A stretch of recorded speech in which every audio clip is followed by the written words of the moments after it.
할렐루야. 네. 지난주 뉴스에 이런 뉴스를 봤습니다. 코카콜라, 여러분 잘 아시죠? 네. 이 코카콜라에 한글이 쓰여진, 그러니까 한글이 쓰여진 디자인이 된 이 코카콜라를 출시했는데 무려 36개국에 이 코카콜라가 판매된다라는 그런 이제 뉴스를 보았습니다. 그러니까 이 특정 국가의 언어가 들어간 이 코카콜라를 판매하는 것이 왜 놀라운 일이냐면 코카콜라 130년 역사상 처음 있는 일이기 때문이라고 합니다.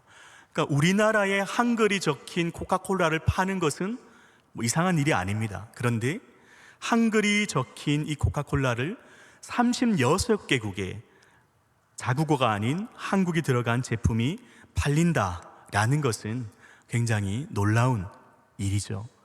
여러분, 이것은 무엇을 보여주고 있습니까? 지금 대한민국이 세계의 중심에서 엄청난 영향력을 나타내고 있다는 것을 단적으로 보여주는 그런 사건이지 않습니까? 이미 K-팝, K-드라마, K-뮤비 이런 전 세계적으로 인기를 끌면서 우리나라가 세계 문화를 주도해 나가고 있다고 해도 과언이 아닐 겁니다.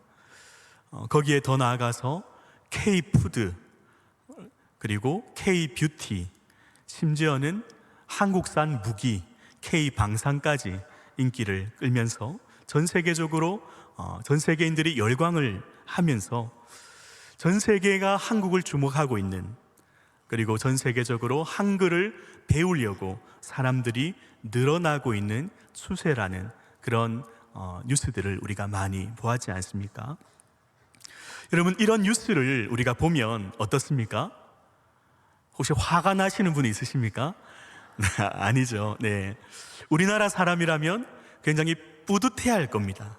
내가 대한민국의 국민으로 태어난 것이 굉장히 자부심을 가질 그런 일이 될 수 있을 겁니다. 그런데 한편으로는 굉장히 안타까운 마음이 드는 것은 우리나라가 이렇게 세계 중심에서 영향력을 나타내고 있는데 한국의 교회와 성도들은 중심에서 서서히 밀려나서 영향력을 잃어가는 것처럼 느끼기 때문에 그런 현실들을 바라보면 안타까운 마음이 드는 것이죠. 여러분, 한국 교회의 역사를 우리가 되돌아보면 100년 전 이 땅에 복음이 전해지고 교회가 세워지면서 교회는 언제나 나라와 역사의 중심에서 선한 영향력을 그렇게 끼쳐왔지 않습니까? 그런데 근래에 들면서 한국 교회와 성도들의 입지는 점점 줄어드는 것만 같은, 중심에서 서서히 변두리로 밀려나는 것처럼, 그것이 코로나 이후로 더욱 그러한 것 같습니다. 이제 코로나 팬데믹이 끝나고 이제 한국교회 예배가 회복되기 시작하면서 다시금 힘을 내고 있습니다. 다시금 나라의 중심에서 선한 영향력을 끼치기 위해서 많은 노력을 기울이고 있습니다. 이런 시점에 오늘 본문 말씀을 통해서 우리가 다시금 역사의 중심에 서서 선한 영향력을 나타내기 위해서 우리가 나아가야 할 방향이 무엇인가, 그 길이 무엇인지를 오늘 본문을 통해서 교훈을 얻고자 합니다. 여러분, 이 마태복음 4장의 줄거리를 잠깐 살펴보면 예수님께서 광야에서 40일 동안 금식 기도하시고 이제 사단에게 시험을 받으신 후에 본격적으로 갈릴리 지역에서, 갈릴리 인근에서 공생애를 시작하셨습니다. 회개하라, 천국이 가까이 왔느니라 예수님 복음을 선포하시고 이제 제자들을 부르시는 사건이 오늘 본문에 기록이 되어 있습니다. 그런데 예수님께서 부르신 제자들은 주로 어떤 사람들이었습니까? 오늘 마태복음 4장 18절 말씀에 보면 이렇게 기록이 되어 있습니다. 갈릴리 해변에 다니시다가 두 형제 곧 베드로라 하는 시몬과 그의 형제 안드레가 바다에 금을 던지는 것을 보시니 그들은 어부라. 여러분, 이 말씀에서 갈릴리 해변이라는 이 한 단어가 그들이 어떤 인물이었는지를 잘 설명해 주는 단어라고 할 수 있습니다. 갈릴리, 변두리, 시골 출신이었습니다. 바다에 그물을 던지는 이 모습을 보면 그들의 직업은 어부라는 것을 알 수 있죠.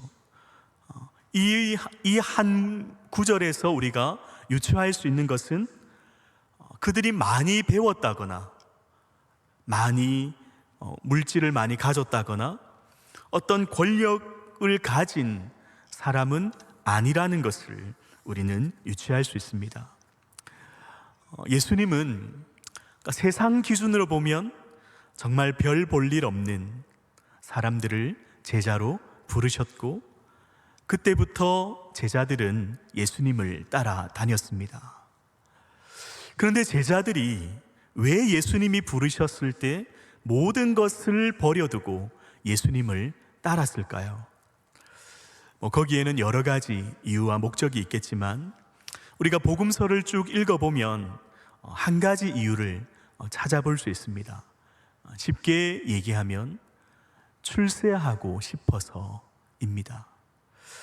이것을 단적으로 보여주는 사건이 예수님께서 자신을 메시아라고 하셨을 때 제자들은 어떤 마음이 있었습니까?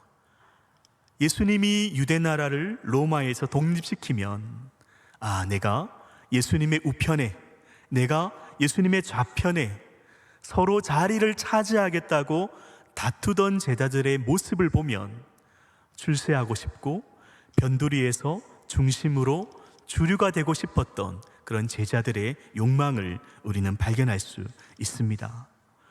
그런데 제자들이 예수님을 아무리 따라다녀도 자신들의 바램과는 달랐습니다.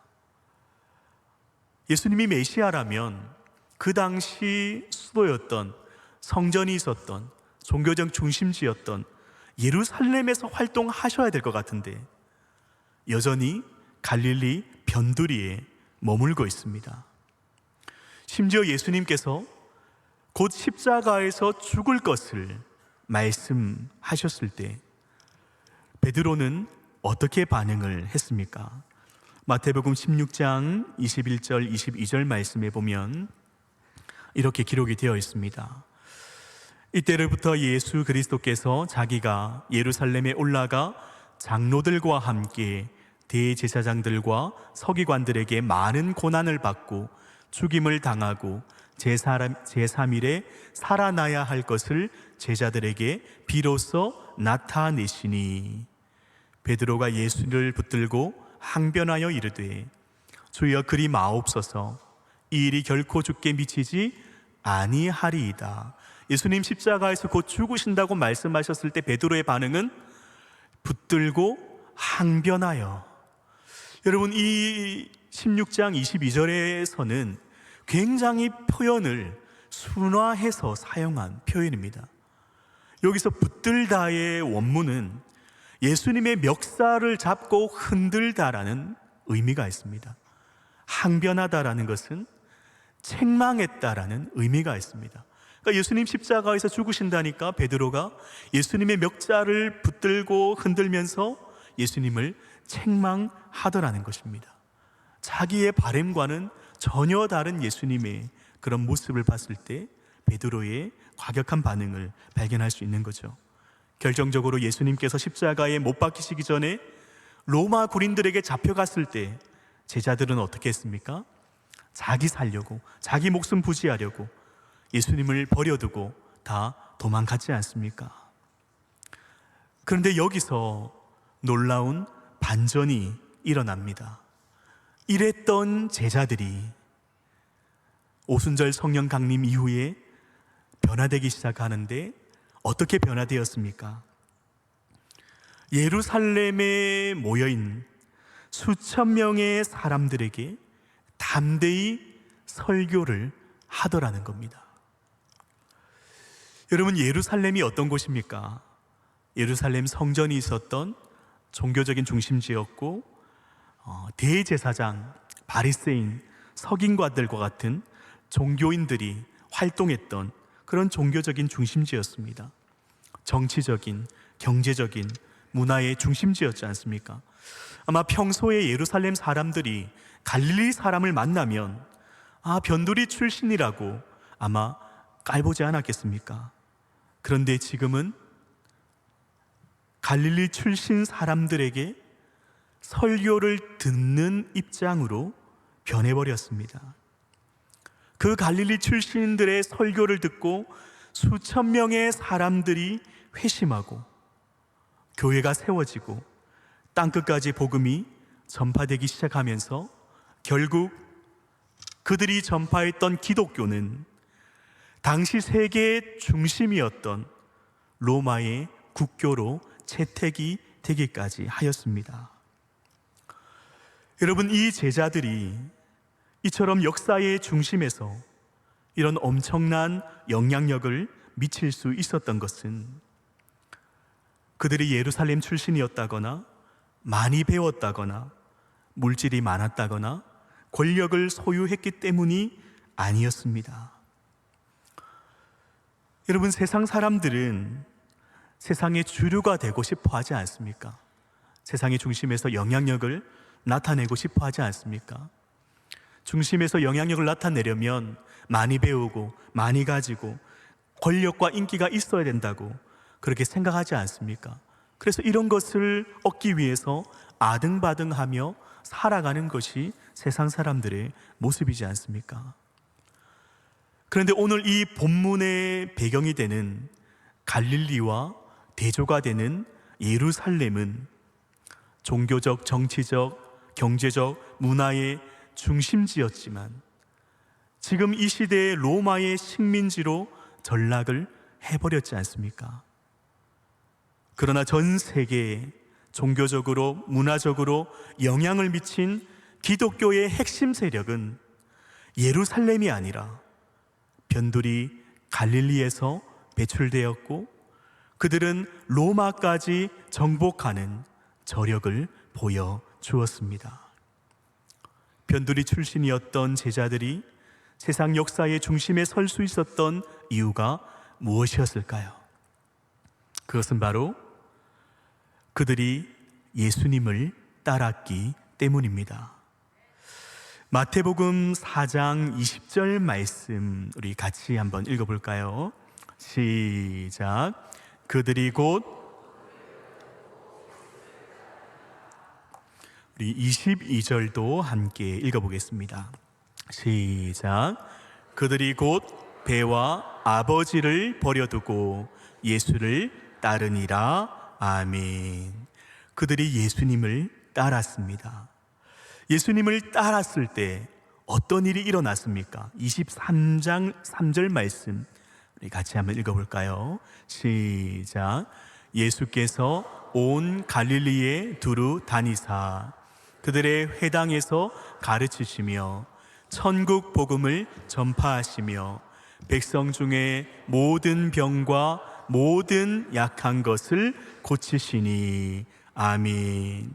제자들이 예수님을 따라다녔을 때 예수님께서 가르치시고 전파하시고 고치셨을 때 제자들은 예수님이 역사하시는 그 사건의 중심에 서게 되었던 것입니다. 여러분, 그랬더니 어떻게 되었습니까? 25절 말씀에 보면 갈릴리와 데가볼리와 예루살렘과 유대와 요단강 건너편에서 수많은 무리가 따르니라. 그랬더니 변두리 갈릴리로 그 주변에 많은 사람들이 몰려오기 시작했습니다. 제자들이 예수님을 따랐더니 그 갈릴리, 변두리였던 갈릴리가 그 주변 사람들이 모여드는 중심지로 변화되었다라는 것입니다. 이런 일이 어떻게 일어날 수 있습니까? 그것은 바로 예수님이 온 세계와 역사의 중심이시기 때문입니다. 여러분, 제자들이 예수님을 따랐고 예수님이 역사하시는 그 사건의 중심에 서 있었을 때 제자들은 세상의 중심에서 인류 역사상 가장 강력한 영향력을 미쳤던 그런 인물들이 될 수가 있었다라는 것입니다. 사랑하는 성도님 여러분, 우리 한국교회가 다시 이 나라와 민족과 역사의 중심에 서기 위해서 시급히 해야 될 과제는 어떤 프로그램을 만들고 건물을 세우고 주차장을 늘리고 구호를 외치며 사회운동에 참여하는 것이 아닙니다. 이런 외적인 것들로는 절대 역사의 중심에서 영향력을 나타낼 수 없습니다. 여러분, 한국교회 역사를 되돌아보십시오. 한국교회가 이런 외적인 것들을 붙들고 있었을 때 어떻게 되었습니까? 중심에서 서서히 변두리로 밀려났던 것을 우리는 이 역사를 통해 이미 경험하지 않았습니까? 오히려 한국교회가 연약하고 부족했을 때 역사의 중심에서 선한 영향력을 나타내지 않았습니까? 교세가 늘어나고 재정이 성장하면 할수록 교회는 세속화되어 가고 세상 사람들에게 미움과 질타를 받아오지 않았습니까? 어떻게 이런 일이 일어날 수 있습니까? 교회의 본질은 예수님이신데 그 본질이신 예수님을 외면하고 비본질적인 것을 추구하고 움켜쥐면 어떻게 되겠습니까? 여러분, 제자들이 나타내었던 이 영향력의 근원은 그 제자들에게서 나온 것이 아닙니다. 그들이 나타내었던 영향력의 근원은 바로 예수님이십니다. 마태복음 28장 18절에서 20절 말씀을 제가 한번 읽겠습니다. 예수께서 나와 말씀하여 이르시되 하늘과 땅의 모든 권세를 내게 주셨으니 그러므로 너희는 가서 모든 민족을 제자로 삼아 아버지와 아들과 성령의 이름으로 세례를 베풀고 내가 너에게 분부한 모든 것을 가르쳐 지키게 하라. 볼지어다 세상 끝날까지 너희와 항상 함께 있으리라 하시니라. 아멘. 사랑하는 성도님 여러분, 하늘과 땅의 모든 권세를 가지신 예수님께서 세상 끝날까지 우리 교회와 성도님들과 함께 하심을 믿으십니까? 세상 모든 권세를 가지신 예수님께서 우리와 함께 하신다면 우리는 세상 가운데 선한 영향력을 나타낼 수가 있는 것입니다. 마태복음 16장 18절 말씀에 보면 예수님께서 이렇게 말씀을 하셨습니다. 또 내가 내게 이르노니 너는 베드로라. 내가 이 반석 위에 내 교회를 세우리니 음부의 권세가 이기지 못하리라. 아멘. 사랑하는 성도님 여러분, 하늘과 땅의 권세를 가지신 예수님께서 세우신 이 교회는 우리 주님이 머리가 되시기 때문에 음부의 권세도 교회를 이기지 못한다라는 사실을 믿으시기를 바랍니다. 그러나 교회와 성도들이 예수님을 의지하지 아니하고 예수님께서 함께하지 않으신다면 어떻게 영향력을 나타낼 수 있겠습니까? 사랑하는 성도님 여러분, 우리가 다시금 역사의 중심에 서서 선한 영향력을 나타내기 위해서는 예수님을 따라야 할 줄로 믿습니다. 예수님을 내 삶의 중심에 모셔야 될 줄로 믿습니다. 예수님께 내 삶을 내어드릴 때 비로소 예수님께서 내 삶 속에 역사하기 시작하시는 것입니다. 예수님이 우리 교회의 머리 되심을 인정할 때 주님의 몸된 교회가 머리 되신 주님의 뜻을 이루어드리기 위해서 순종하고 하나 되고 협력할 때 주님은 주님의 몸된 교회를 통해서 역사하기 시작하시는 것입니다. 사랑하는 성도님 여러분, 천지를 창조하시고 우주 만물과 인간의 역사까지도 주관하시는 세상의 중심이신 예수님이 교회의 머리 되시고 우리 삶 가운데 역사하실 때 이 땅의 교회와 성도들은 다시금 역사의 중심에 서게 되고 하나님께 붙들림 받아서 세상을 변화시켜 나가는 영향력 있는 교회와 성도님들로 변화될 줄로 믿습니다. 세상 사람들은 이렇게 생각하지 않습니까? 세상의 중심에서 역사를 이끌어 가는 것은 어떤 강대국이나 권력을 가진 사람이라고, 그런 인물이라고 생각을 하지 않습니까? 그러나 분명한 것은 세상 역사를 주관하시는 분은 우리 하나님이십니다. 하나님 어떻게 세상 역사를 주관하십니까? 사람을 세우시고 그 사람을 통해 역사하셔서 세상의 역사를 주관하시는 분이 바로 우리 하나님이십니다. 하늘과 땅의 권세를 가지신 예수님은 지금 이 시간 성령과 말씀으로 교회를 다스리시고 성령으로 우리와 함께 하심을 믿으시기를 바랍니다. 주님께 내 삶을 내어드릴 때에 주님께서 내 삶을 통해 역사하시도록 온전히 내 삶을 온전히 주님께 내어드리고 온전히 주님만 따르는 제자의 삶을 살아가시는 우리 성도님들 되시기를 주님의 이름으로 축원합니다. 예수님이 이 교회의 머리 되시고 이 교회는 주님의 몸이며 성도는 그 몸을 이루는 지체임을 믿으시기를 바랍니다. 그렇다면 우리 교회와 성도들은 우리 머리 되시는 주님의 뜻에 순종하여서 그 뜻을 이루어 드리기 위해서 하나 되고 협력하는 공동체가 되어야 될 줄로 믿습니다. 그럴 때 비로소 이 땅의 교회와 성도들은 다시금 역사의 중심에 서서 세상을 변화시켜 나가는, 많은 사람들을 옳은 길로 인도하는 선한 영향력을 나타내는 교회와 성도님들 될 줄로 믿습니다. 그렇다면 우리가 주님을 따르고 주님을 의지한다라는 것이 과연 무엇을 의미할까요? 어떻게 우리 삶 속에서 적용할 수가 있을까요? 여러분, 이것을 가장 잘 보여주신 분은 바로 예수님이십니다. 예수님은 이 땅에 오셔서 철저히 하나님을 따랐습니다. 철저히 하나님을 의지하는 삶을 사셨습니다. 이런 예수님의 일생을 한 단어로 요약하면 어떤 단어로 요약할 수 있을까요?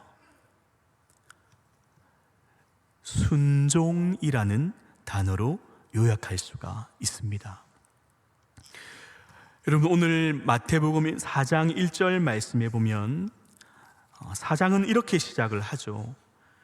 그때 예수께서 성령에게 이끌리어 마귀에게 시험을 받으러 광야로 가사. 예수님 사단에게 시험을 받으시는데도 성령의 이끌림에, 성령의 인도하심에 순종하셨다라고 말씀을 하고 있습니다. 그리고 본격적으로 메시아로 이 땅에 오신 예수님께서 공생애를 시작하시는 오늘 사건이 계속해서 기록되어 있지 않습니까? 근데 마태복음 12장 13절 말씀에 보면 이렇게 기록이 되어 있습니다. 예수께서 요한이 잡혔음을 들으시고 갈릴리로 물러가셨다가 나사렛을 떠나 스불론과 납달리 지경 해변에 있는 가버나움에 가서 사시니. 그러니까 예수님께서 나사렛에서 자라셨지 않습니까? 그 나사렛에서 사셨다가 이제 가버나움에 가서 사셨다라고 기록을 하고 있습니다. 여러분, 이 구절이 이해가 되지 않는 것은 예수님이 이 땅에 메시아로 오셨다면 나사렛 목수의 아들이 아니라 적어도 예루살렘에서 아니면 로마의 왕자로 태어나셔야 할 것 같지 않습니까? 예수님의 주 활동 무대가 로마라던가 적어도 예루살렘이 되어야 하지 않습니까? 심지어 예수님의 제자들도 예루살렘에서 영향력이 있었던 제사장들이나 바리새인들이나 서기관들 중에 예수님의 제자로 삼았다면 예수님 얼마나 사역하시기가 수월하셨겠습니까? 그런데 왜 예수님은 나사렛에서 멀지 않은 그 변두리 갈릴리에서 제자들을 뽑으시고 그 가버나움 변두리에서 주로 사역하셨는가 하는 것입니다. 여러분, 마태복음 4장 14절 말씀을 제가 한번 읽어보겠습니다. 14절 말씀. 이는 선지자 이사야를 통하여 하신 말씀을 이루려 하심이라. 왜 예수님 갈릴리에서 사역을 하셨습니까? 왜 갈릴리에서 제자들을 뽑으셨습니까? 그것은 다른 것이 아니라 선지자 이사야를 통하여 하신 말씀을 이루기 위해서라고 말씀을 하고 있습니다. 예수님은 하나님의 말씀에 순종하기 위해서, 그 말씀을 성취하기 위해서 온 일생을 사셨습니다. 예수님 생애 가운데 단 한순간도 순종하지 않은 때가 없으셨지 않습니까? 그리고 예수님의 일생 가운데 순종의 하이라이트가 되는 사건이 무엇입니까?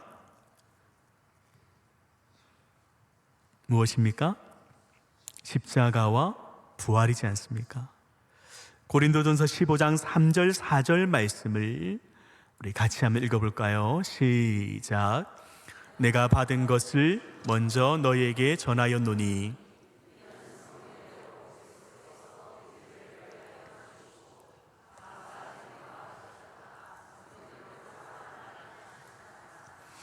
아멘. 예수님께서 십자가에서 죽으셨던 것도, 예수님 사흘 만에 부활하셨던 것도 성경대로 그리스도께서 우리 죄를 위하여 죽으셨고 장사 지낸 바 되셨다가 성경대로 사흘 만에 다시 살아나셨습니다. 예수님은 하나님의 말씀에 순종해서 그 말씀을 성취하시기 위해서 십자가에서 죽기까지 순종하셨던 분이 바로 우리 예수님이십니다. 물론 예수님께서 하나님의 말씀에 순종하기가 쉽지는 않으셨습니다. 예수님 십자가에 못 박히시기 전 겟셋마네 동산에서 이렇게 기도하셨지 않습니까? 마태복음 26장 39절 말씀에 보면 조금 나아가사 얼굴을 땅에 대시고 엎드려 기도하여 이르시되 내 아버지여 만일 할만하시거든 이 잔을 내게서 지나가게 하옵소서. 여러분, 예수님 참 하나님이셨지만 참 인간이셨습니다. 그래서 예수님은 이 십자가를 지나가게 해달라고 3번이나 간절히 반복해서 기도하셨습니다. 예수님 얼마나 간절히 기도하셨든지 누가복음 22장 44절 말씀에 보면 이렇게 기록을 하고 있습니다. 예수께서 힘쓰고 애써 더욱 간절히 기도하시니 땀이 땅에 떨어지는 빗방울 같이 되더라. 예수님도 십자가를 지나가게 해달라고 간절히 기도하셨던 것처럼 하나님의 말씀에 온전히 순종하는 것이 결코 쉽지는 않습니다. 그러나 우리 예수님의 이 기도의 결론은 무엇이었습니까? 아까 마태복음 26장 39절 말씀을 우리 같이 다시 한번 읽어보겠습니다. 마태복음 26장 39절 말씀 시작. 조금 나아가사 얼굴을 땅에 대시고 엎드려 기도하여 이르시되 내 아버지여 만일 할만하시거든 이 잔을 내게서 지나가게 하옵소서. 그러나 나의 원대로 마시옵고 아버지의 원대로 하옵소서 하시고 아멘. 예수님의 기도의 결론은 무엇이었습니까? 그러나 나의 뜻대로 맛이 없고 아버지의 원대로 하옵소서. 예수님의 이 고백처럼 예수님은 이 땅에 오셔서 철저히 하나님이 원하시는 삶을 사셨습니다. 십자가에서 죽기까지 순종하셨습니다. 예수님은 하나님 뜻에 전적인 순종하는 삶을 사셨습니다. 그 순종의 삶을 통하여서 하나님은 온 인류를 죄에서 구원하시는 놀라운 구원의 역사를 이루어 가셨고, 온 인류는 그 은혜로 말미암아 구원의 복을 누릴 수 있게 되었지 않습니까? 사랑하는 성도님 여러분, 우리는 사순절 기간을 보내고 있습니다. 이 사순절 기간 동안 예수님을 묵상하시면서 예수님을 더욱 의지하시고 예수님을 더욱 따르시고 예수님을 닮아가시기를 소망합니다. 여러분, 예수님을 의지하고 따르고 닮아가는 것은 순종의 삶을 살아가는 것을 의미하는 것입니다. 예수님이 이 땅에 오셔서 전 생애에 걸쳐 매 순간 순종의 삶을 사셨습니다. 하나님의 말씀에 순종하시되 십자가에서 죽기까지 순종하셨습니다. 나의 뜻대로 맛이 없고 아버지의 원대로 하옵소서. 이 예수님의 고백이 우리의 믿음의 고백이 되고 우리의 삶이 되기를 주님의 이름으로 축원합니다. 사랑하는 성도님 여러분, 만물을 창조하시고 온 우주를 통치하시며 인간의 역사까지도 주관하시는 역사의 중심 되시는 예수님이 우리 교회의 머리이십니다. 예수님은 지금도 성령과 말씀으로 교회와 성도들을 통치하고 계십니다. 우리는 그 말씀에 순종할 때에 예수님은 그 말씀에 순종하는 자들을 통하여서 하늘의 하나님의 뜻을 이 땅 가운데 이루어 가시고 구원의 역사를 완성해 가실 것입니다. 우리 모두 주님을 따르는 삶을 사시기를 주님의 이름으로 축원합니다. 내 삶을 온전히 주님께 내어드릴 때, 예수님 내 삶 속에서 역사하실 때 그곳이 역사의 중심이 되는 것입니다. 날마다 말씀 앞에 서서 그 말씀대로 순종하며 살아가겠다고 결단하시는 우리 모두가 되기를 소망합니다.